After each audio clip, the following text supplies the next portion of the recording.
로마서 7장 1절로 6절까지 함께 보실까요? 신약성의 247페이지 되겠습니다. 로마서 7장 1절로 6절까지 시작. 형제들아, 내가 법 아는 자들에게 말은 너희는 그 법이 사람이 살 동안만 그를 주관하는 줄 알지 못하느냐? 남편이 있는 여인이 그 남편 생전에는 법으로 그에게 매인 바 되나? 만일 그 남편이 죽으면 남편의 법에서 벗어나느니라. 그러므로 만일 그 남편 생전에 다른 남자에게 가면 음녀라. 그러나 만일 남편이 죽으면 그 법에서 자유롭게 되나니 다른 남자에게 갈지라도 음녀가 되지 아니하느니라. 그러므로 내 형제들아, 너희도 그리스도의 몸으로 말미암아 율법에 대하여 죽임을 당하였으니 이는 다른 이 곧 죽은 자 가운데서 살아나신 이에게 가서 우리가 하나님을 위하여 열매를 맺게 하려 함이라. 우리가 육신에 있을 때에는 율법으로 말미암아 죄의 정욕이 우리 지체 중에 역사하여 우리로 사망을 위하여 열매를 맺게 하였더니 이제는 우리가 얽매였던 것에 대하여 죽었으므로 율법에서 벗어났으니 이러므로 우리가 영의 새로운 것으로 섬길 것이요 율법 조문에 묵은 것으로 아니할지니라. 아멘. 예, 여러분들, 오늘 새벽에는 주님과 혼인한 새로운 인생, 이게 제목이 되겠습니다. 누구하고 혼인했다고요? 예, 주님과, 본래는 이제 재혼이라는 표현을 쓰는데 주님과 재혼한 새로운 인생, 오늘 본문에 나오는 내용이죠. 사랑하는 새벽의 성도 여러분들, 오늘 본문 로마서 7장은 바울이 성도의 신앙생활을 율법과 은혜, 또 이제 옛사람과 새사람의 관계로 풀어내는 중요한 말씀입니다. 우리가 은혜로 구원받았지만은 여전히 율법과 죄의 문제 속에서 갈등할 수 있음을 보여주는 거예요. 그러나 그리스도 예수 안에 있는 자는 이제 전혀 새로운 관계 속에서 살아간다라는 것이 오늘 말씀의 이제 핵심이 되겠습니다.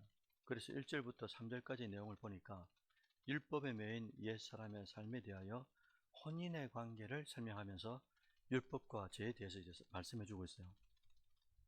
뭐라고 했냐니까, 여자가 남편이 살아있는 동안에는 남편에게 매여 있다. 물론 이제 그 당시에 사회적 문화가 그랬지 않습니까? 남편이 죽으면 자유하기 때문에 다른 사람과 그때 이제 결혼해도 이건 이제 음녀가 되지 않는다. 이렇게 말씀 속에 표현해 주셨어요. 이와 같이 우리가 옛사람일 때 율법 아래 매여 있었습니다. 율법은 여러분들 거룩합니까? 안 거룩합니까? 보면 율법도 거룩하고 선하고 어렵습니다. 그런데 율법을 지켜야 하는 우리가 이제 그걸 못 따라가서 그런 거죠. 그래, 죄의 권세 아래 있는 인간에게는 늘 이제 정죄함이 되죠. 왜? 율법의 역할이 죄를 정죄하는 거니까, 죄를 깨닫게 하는 거니까. 이제 우리에게 무거운 짐이 될 수밖에 없다는 겁니다. 즉, 율법은 죄를 드러내기는 하는데 죄에서 우리를 자유하게 하지는 못해요. 그래서 옛사람의 삶은 늘 저것도 해야 되지, 이것도 해야 되지, 저것도 지켜야 된다 라는 이 뭐랄까, 율법의 무거움, 율법의 얽매임, 이런 요구에 늘 이제 좀 불편했던 거죠. 눌려 있었으니까. 그런데 아무리 애써도 그 요구를 온전히 이룰 수 없으니까 우리 마음속에 남는 게 이제 죄에 대한 책임, 죄책감이라든지 뭐 절망 속에 늘 이제 있었다는 겁니다. 그런데 이제 4절에서 이제 반전이 일어나요. 그리스도와 연합된 새로운 삶을 말씀하고 있는데 제가 사절 읽어드릴게요. 그러므로 내 형제들아, 너희도 그리스도의 몸으로 말미암아 율법에 대하여 죽임을 당하였으니 이는 다르니 곧 죽은 자 가운데서 살아나신 이에게 가서 우리가 하나님을 위하여 열매를 맺게 하려 함이라. 이렇게 말씀하셨어요. 그래서 그리스도의 십자가와 부활로 인해 가지고 우리는 더 이상 율법 아래 매인자가 아니다. 매인자가 아니다. 이걸 이제 말씀하시는 거죠. 그러니까 옛 남편과 같은 율법과의 관계가 끊어졌다. 이렇게 이제 말씀하시는 거예요. 그래서 이제 우리는 죽은 자 가운데서 살아나신 그리스도와 새롭게 이제 재혼한 사람 관계다. 새롭게 혼인한 관계다. 그리스도와 연합한 관계다. 이렇게 말씀하시는 거예요. 그리고 새로운 신랑 되신 주님과 혼인했기 때문에 새로운 삶을 이제 살아가야 되지 않습니까? 그게 뭐냐? 관계만 변화된 게 아니고 우리의 신분 자체도 이제 변화됐다라는 겁니다. 옛사람이 그리스도와 함께 십자가에 못 박혔고요. 죽었고요. 이제는 새로운 삶을 산다. 새로운 피조물이 되었다. 새로운 피조물이 되어가지고 새롭게 살아났다. 이렇게 말씀하셔요. 그런데 4절 말미에 보니까 뭐라고 기록했냐니까 예수님과 새로이 혼인한 관계의 성도는 어떻게 살아가야 되느냐 말씀해 주셨어요. 그게 뭐냐? 하나님을 위하여 열매를 맺게 하기 위해서 새 인생을 부여해 주셨다라고 말씀하시는 겁니다. 4절 말미에 보니까. 그래서 5절과 6절에 넘어가면은 새로운 관계 속에서의 새로운 목적을 말씀하시는 거예요. 그게 바로 앞서 말씀드린 하나님께 열매를 맺는 삶이 어떤 것이냐라는 거예요. 바울은 그리스도와 연합된 삶의 목적을 분명히 밝힙니다. 이제 우리는 율법이 아니고 은혜 가운데 살고 있다. 그래서 성령의 능력으로 하나님께 합당한 열매를 맺는 존재가 되었다라는 거예요. 여기서 열매라는 것은 지금도 이제 가을이지만 우리가 오늘 밤이죠. 오늘 저녁에도 그 성령의 열매에 대해서 이제 양선에 대해서 알 듯 말 듯 가장 흔한 것 같은데 가장 모호하고 애매한 말씀인데요. 양선에 대해서 이제 말씀을 드릴 텐데 성령의 열매, 거룩한 열매, 복음의 열매, 빛의 열매, 이런 열매를 맺혀가야 된다 이런 거죠. 그래서 단순히 착하게 사는 수준을 넘어서 가지고 하나님께서 기뻐하시는 영광의 삶의 열매 이런 것들을 맺혀가야 된다. 이게 뭐냐? 주님을 닮아가는 삶이다. 변화의 삶이다 라는 거죠. 그래서 6절에 이렇게 말하지 않습니까? 이제는 우리가 얽매였던 것에 대하여 죽었다 이렇게 하셨어요. 율법에서 벗어났다 말씀하시는 겁니다. 이러므로 우리가 영의 새로운 것으로 섬길 것이요 의문의 묵은 것으로 아니한다 라고 말씀하신 거예요. 여기서 중요한 내용은 우리의 섬김이 제발 억지로 하지 마라 이거예요. 의무가 아니다 이겁니다. 그러니까 성령이 딱 들어오면서 우리가 달라지는 게 뭐냐니까 성령이 들어오면 우리에게 자유와 기쁨이 드리워져요. 그래서 뭘 섬기고 헌신하고 헌물하고 우리 이제 뭘 할 때마다 억지로 하거나 의무적으로 하거나 물론 여러분들 의무도 필요합니다. 선한 의무가 있어요. 그것 때문이라도 우리가 기도하게 되고 셀장으로서 셀 리더로서 역할도 감당하게 되고 그런 게 있는데 진짜 성숙한 사람들은 어차피 일하게 되는 거 그 일을 진짜 기쁨 가운데서 자원하는 마음으로 섬기는 자가 하나님이 기뻐하시는 자다라는 거죠. 그래서 은혜 받은 자의 감사 그리고 자원함에서 흘러나오는 자연스러운 섬김을 통해 가지고 하나님은 영광을 받고 오늘 4절 말미에 말했던 하나님께서 기뻐하시는 열매를 이제 맺게 된다라는 거예요. 끝으로 오늘 말씀에 대한 이제 우리의 적용에 대해서 말씀드리려고 합니다. 새벽의 성도 여러분들, 오늘 하루를 시작하면서 다시 우리도 확인해야 될 것 같아요. 우리는 더 이상 율법의 종이 아니다. 예수님의 신부로 재혼한 관계로 성령 안에서 자유한 자로 부름을 받았다라는 거예요. 그렇기 때문에 오늘 하루도 억지로 살지 마라. 이왕 하는 거, 이왕 해야 될 거, 그리고 또 이왕 해야 될 건데 왜 억지로 하고 그렇게 하지 말고 기쁨으로 살고 또 안 하면 저주받는 거 아닌가? 야 이거 11조 안 드리면 이 헌금 안 드리면 감상금 안 드리면 저주받는 것 아닌가? 주일날 하루 빠지면 수요예배 빠지면 저주받는 것 아닌가? 이렇게 하지 말자 이거죠. 두려움을 주려고 하나님은 그런 게 아니고 우리에게 진짜 갚을 수 없는 그 은혜, 구속의 은혜부터 시작해서 일생에 수많은 은혜를 주셨는데 주님께서 그것을 주시기 위해서 어떻게 하셨는지를 생각해보고 그죠? 마지막 피 한 방울까지 십자가에서 다 주셨지 않습니까? 그걸 은혜로 우리가 안다면은 은혜 가운데 어제 말씀드렸죠. 은혜가 우리가 억지로 하는 게 아니라 말씀드렸지 않습니까? 그러니까 순종할 수 있는 자유를 주셨다고 그랬어요. 순종할 수 있는 자유. 은혜를 받으면 받을수록 순종할 수 있는 자유가 많아진다. 이런 말씀을 드렸는데 오늘도 마찬가지거든요. 우리의 일상 속에서 맺게 되는 이제 작은 순종의 열매가 하나님께 큰 기쁨이 될 줄을 믿습니다. 옛사람은 율법에 매여가지고 네, 죄의 종으로 살았지만 이제는 우리는 예수님과 연합한 새로운 사람으로 하나님께 열매 맺는 하루를 살아가야 되잖아요. 그래서 여러분의 오늘 하루 늘 쳇바퀴 도는 것 같고, 저도 가만히 생각하면 말이죠, 이런 거 있지 않습니까? 그 새로운 기도가 별로 없어요. 저도 이제 쭉 교육자 생활을 하면서도 늘 비슷한 기도 같은데, 그때마다 어느 집사님, 어느 권사님, 장로님 기도 소리, 기도 제목이 들리면, 또 소식을 듣게 되면 그걸 위해서 기도하고, 일반적으로 패턴은 똑같습니다.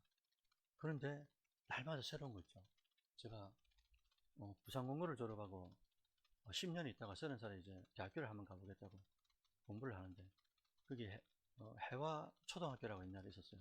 저기 서면 범내골 쪽에 해화 초등학교가 있었는데, 그게 학원으로 바뀌었습니다. 해화 단과학원으로.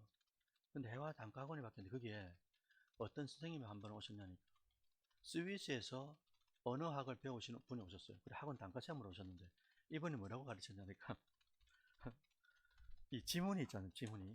지문이 있는데, 그때 국어 지문이 길잖아요. 언어 영역의 지문이. 그러면 한 3개, 4개 지문이 이제 질문이 있고 답이 있는데, 이 지문을 읽고 뭐라고 하셨냐니까, 여러분 빨리 읽어보라고.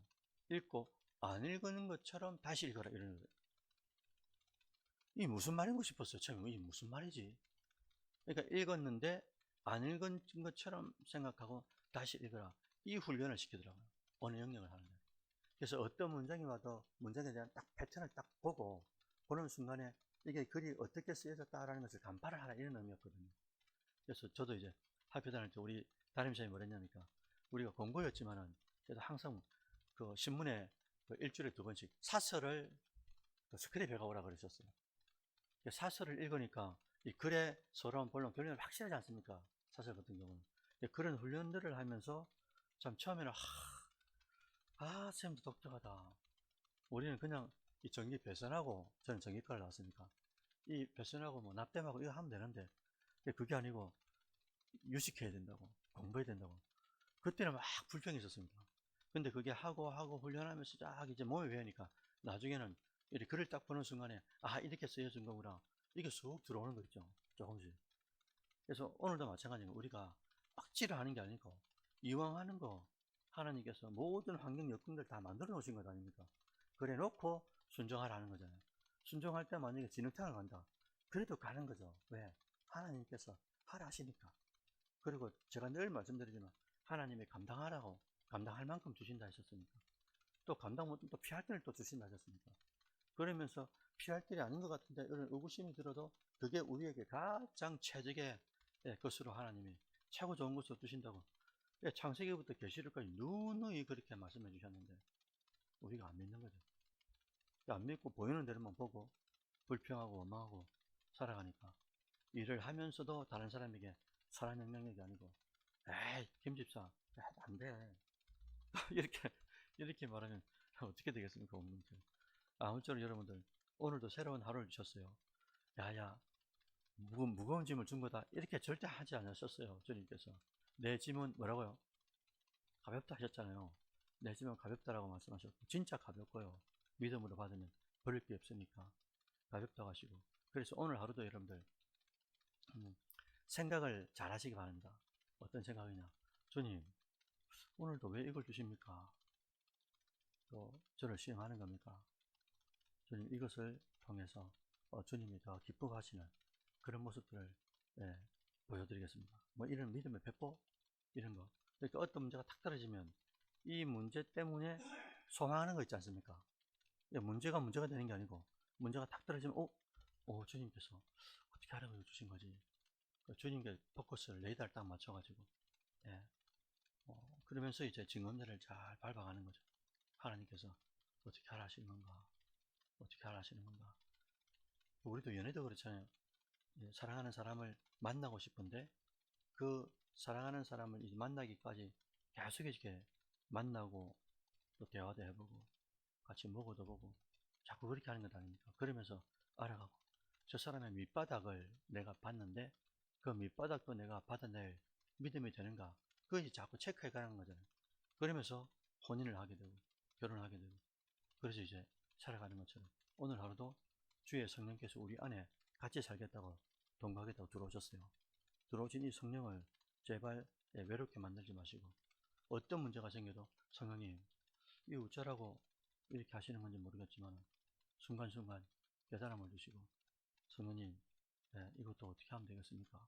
날 성령님께 물어가면서 하루를 즐겁게 살아가는 여러분들 되시기를 주의 이름으로 축원드립니다.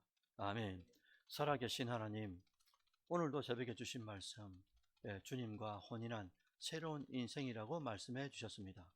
그러면 우리가 말하는 것, 행동하는 것 단시간에 바뀌지는 아니한다 할지라도 주님께서 주신 이 새로운 인생 가운데 그것을 어떻게 감격하고 감사하며 살아가는지 다시 한 번 더 말씀을 통하여 깨닫게 되었습니다. 오늘 하루도 늘 쳇바퀴 도는 것 같지만은 새로운 하루를 주셨습니다.